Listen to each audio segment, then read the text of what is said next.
बच्चों, तेनालीरामन सीरीज में आज एक और मजेदार कहानी लेकर आए हैं जिसका नाम है तेनालीरामन और घमंडी ब्राह्मण, जिसे हम हिंदी और इंग्लिश दोनों भाषाओं में पढ़ेंगे।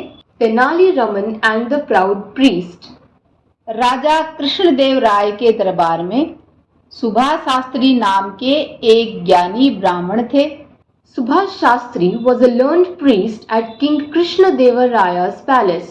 वे अपनी बुद्धिमता और ज्ञान पर बड़ा गर्व करते और घमंड से सोचते कि वे दरबार में सर्वश्रेष्ठ हैं, लेकिन मन ही मन वे चतुर तेनालीरामन से ईर्ष्या करते थे तथा उसे नीचा दिखाने का कोई अवसर हाथ से जाने नहीं देते थे।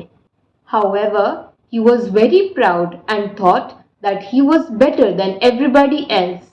He was jealous of the clever Tenali-Raman and always tried to insult him.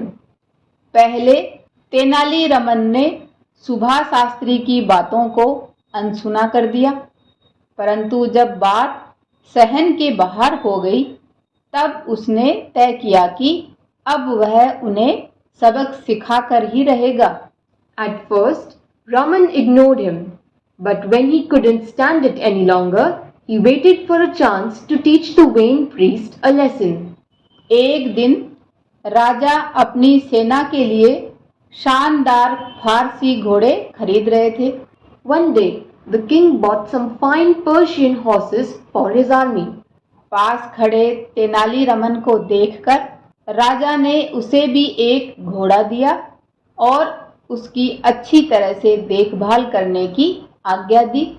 Seeing Raman standing nearby, the king gave him one horse and ordered him to take good care of it. Tenali Raman ने प्रसन्नतापूर्वक घोड़े का उपहार स्वीकार किया। Tenali-Raman gladly accepted the horse.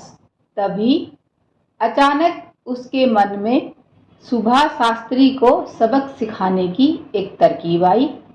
He decided that this was his chance to teach Subhash Shastri a lesson and made his plans. Tenali Raman ने अपनी तरकीब के अनुसार घोड़े के लिए एक खास तबेला बनवाया जो चारों ओर से बंद था। उस तबेले में कोई दरवाजा नहीं था, केवल एक छोटी खिड़की थी। Raman built a special stable for the horse. This stable was covered from all sides and had just one small window. दिन में केवल एक बार तेनालीरामन उस घोड़े को खिड़की से घास खिलाता था। इस कारण बेचारा घोड़ा हमेशा भूखा रहता और केवल घास को झपटकर खाने की प्रतीक्षा करता रहता। Once a day, he fed the horse just one bundle of hay through this window. So, the poor horse remained hungry most of the time and would just wait to grab the hay. एक महीने के बाद राजा ने अपने फारसी घोड़ों को देखने की इच्छा की तथा सभी घोड़ों को स्वस्थ और आज्ञाकारी पाकर वे बड़े प्रसन्न हुए। A month later, the king asked to see his Persian horses. He was pleased to find that all of them were strong and well trained. तभी सुभाष शास्त्री ने पूछा, पर रमन और उसका घोड़ा कहाँ है? तुरंत राजा ने उन दोनों को दरबार में आने का आदेश दिया। Just then, Subhash Shastri asked, "But where is Raman and his horse?" Immediately, a guard was sent to fetch them both. Raman हाँफते हुए दरबार पहुंचा और कहा, महाराज, मेरा घोड़ा बहुत जिद्दी है और मेरी बात सुनता ही नहीं, इसलिए मेरी आपसे विनती है कि चतुर और ज्ञानी सुभाष शास्त्री को मेरी मदद के लिए भेज दें। Raman quickly came to the king and said, "Your Majesty, the horse is very stubborn and will not obey me. I request you to send Subhash Shastri with me to the stable to help me, since he is clever and knows so much about everything." Subhash Shastri यह सुनकर फूले नहीं समाये और उनका घमंड आसमान छू गया। उन्होंने घोषणा की, मैं घोड़ों के बारे में सब कुछ जानता हूँ। मैं ही इस घोड़े को आसानी से यहाँ ले आऊंगा। Subhash Shastri was thrilled and boasted, "Yes, I know the science of horses and can easily bring it here." फिर वे तेनाली रमन के साथ तबेले की ओर चल पड़े। So he went with Tenali Raman to the stable. वहां पहुंचते ही सुभाष शास्त्री ने रमन से कहा, दूर रहो रमन, यह काम किसी साधारण आदमी के बस का नहीं है। Once they reached the stable, Subhash Shastri said, "Stay away. This is no job for an ordinary jester." फिर उन्होंने घोड़े को देखने के लिए अपना सिर तबेले की छोटी खिड़की से अंदर डाला। मूर्ख घोड़े ने सुभाष शास्त्री की डाढ़ी को अपना भोजन घास समझकर तुरंत अपने मुंह में भरकर उसे चबाने लगा। He put his head through the tiny window to look at the horse.